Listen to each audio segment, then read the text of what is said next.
ঐতিহাসিক বিশ্ব ঐতিহ্য চৰাইদেউ মৈদাম ক্ষেত্ৰ পৰিদৰ্শন কেন্দ্ৰীয় মন্ত্ৰী সৰ্বানন্দ সোণোৱালৰ বিশ্ব ঐতিহ্য ক্ষেত্ৰৰ স্বীকৃতিৰ পাছত প্ৰথমবাৰৰ বাবে মৈদাম পৰিদৰ্শন কেন্দ্ৰীয় মন্ত্ৰী সোণোৱালৰ মৈদাম ক্ষেত্ৰত উপস্থিত হৈ পূজা অৰ্চনা কেন্দ্ৰীয় মন্ত্ৰীগৰাকীৰ মৈদাম ক্ষেত্ৰত তেখেতক সংগ দিয়ে সোণাৰী সমষ্টিৰ বিধায়ক ধৰ্মেশ্বৰ কোঁৱৰে। ভাল লাগিছে অসমীয়া জাতিয়ে বিশ্বৰ মানচিত্ৰত এটা শক্তিশালী পৰিচয় বুটলিবলৈ সক্ষম হ'ল আৰু ইয়াৰ বাবে আহোম স্বৰ্গদেউসকলক মই কোটি কোটি প্ৰণিপাত যাচিছোঁ, গভীৰ শ্ৰদ্ধাঞ্জলি জ্ঞাপন কৰিছোঁ আৰু তেখেতসকলৰ শাসনকালত যিখিনি সভ্যতা সংস্কৃতি আমাৰ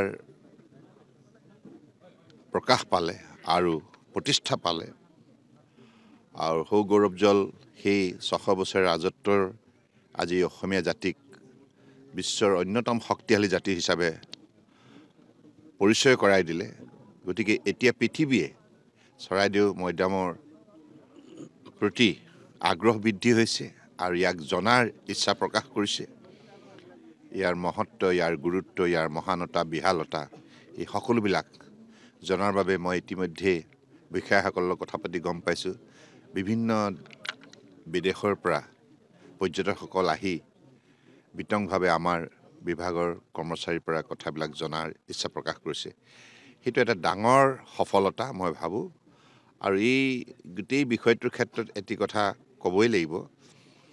আমাৰ দেশৰ আদৰ্শবাদী নেতা, বিশ্বৰ সৰ্বাতোতকৈ লোকপ্ৰিয় নেতা প্ৰধানমন্ত্ৰী নৰেন্দ্ৰ মোদী ডাঙৰীয়াৰ যিটো তেখেতৰ পদক্ষেপ, তেখেতৰ যিখিনি আন্তৰিকতা, ইয়াক শলাগ ল'বই লাগিব। লগতে অসম চৰকাৰৰ মাননীয় মুখ্যমন্ত্ৰী ডাঙৰীয়াকো মই শলাগ লৈছোঁ। গতিকে আমি এই গোটেই প্ৰক্ৰিয়াটোত এই পৰ্যায়লৈ আহিবৰ বাবে অসমৰ জনগণে যিখিনি আন্তৰিকতা, যিখিনি প্ৰচেষ্টা হাতত ল'লে, তাৰ ফলশ্ৰুতিত আজি আমি এনেধৰণে স্বীকৃতি বুটলিবলৈ সক্ষম হৈছোঁ। গতিকে স্বৰ্গদেউসকলৰ আদৰ্শ, স্বৰ্গদেউসকলৰ কৰ্মৰাজিক আমি জীয়াই ৰাখিব লাগিব, কাৰণ তেখেতসকলে আমাক শিকালে যে কেনেধৰণে বিশ্বৰ মানচিত্ৰত আজি প্ৰায় 800 কোটি জনতাই বসবাস কৰা এই বিশ্বৰ মানচিত্ৰত অসমীয়া জাতিয়ে প্ৰতিষ্ঠা লাভ কৰিব পাৰে আৰু ইয়াৰ বাবে আমাৰ নিষ্ঠা, একাগ্ৰতা, দেশপ্ৰেম, শ্ৰদ্ধা, ভক্তি এই সকলোবিলাক কথা আৰু ৰাজনৈতিক বিচক্ষণতা লগতে মানৱতা আৰু কৃষ্টি, সংস্কৃতি, আধ্যাত্মিক চিন্তাধাৰা আৰু সমন্বয় এই কথাবিলাক যে আমি গুৰুত্ব দি যাব লাগিব। কাৰণ স্বৰ্গদেউ চাওলুং চুকাফাই ত্ৰয়োদশ শতিকাতে আৰম্ভ কৰিলে যে সকলোকে লৈ আমি আমাৰ ৰাজ্যখনৰ জনতাৰ উন্নয়নৰ বাবে কাম কৰিম।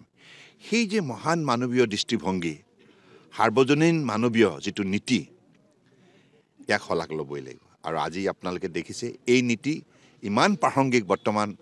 মথুৰাপুৰৰ পৰা ইছলাম আহমেদৰ ৰিপৰ্ট, অসম আদিত্য। NKS হুণ্ডাইলৈ স্বাগতম। নৰ্থ ইষ্টৰ প্ৰথম GDSI 2.0 ফিচাৰ্ছ ডিলাৰ হৈছে NKS হুণ্ডাই। অত্যাধুনিক সা সুবিধাৰে তৈয়াৰী মষ্ট আপডেটেড হুণ্ডাই ডিলাৰ এতিয়া ডিব্ৰুগড়ত। আমাৰ NKS হুণ্ডাই ডিলাৰত open sales consulted room, customer ৰুমৰ লগতে পুৰণি গাড়ীৰ এক্সচেঞ্জ ফেচিলিটিও ৰখা হৈছে। ইয়াত চেলছৰ লগতে ছাৰ্ভিচ ছেক্টৰৰ সুন্দৰ সুবিধা আছে। প্ৰয়োজনীয় সকলো এডভান্স টুলছ, হুইল বেলেন্সিং, এলাইনমেণ্টৰ অত্যাধুনিক machine, post hydraulic lift, fully ট্ৰেইনমেণ্ট পাৱাৰৰ লগতে nitrogen gas filling facility, fully automatic car washer ফেচিলিটিও আছে। লগতে NKS হুণ্ডাই ডিলাৰে কাষ্টমাৰসকলৰ সুবিধাৰ্থে মোবাইল ছাৰ্ভিচ ভেনৰো ব্যৱস্থা ৰাখিছে, য'ত হাইড্ৰলিক লিফ্ট, ৱাছিং facility, wheel balancing, tyre pressure check কৰাৰ লগতে বহুখিনি সুবিধাই উপলব্ধ আছে। NKS হুণ্ডাইলৈ আহক আৰু সুবিধাসমূহ গ্ৰহণ কৰক।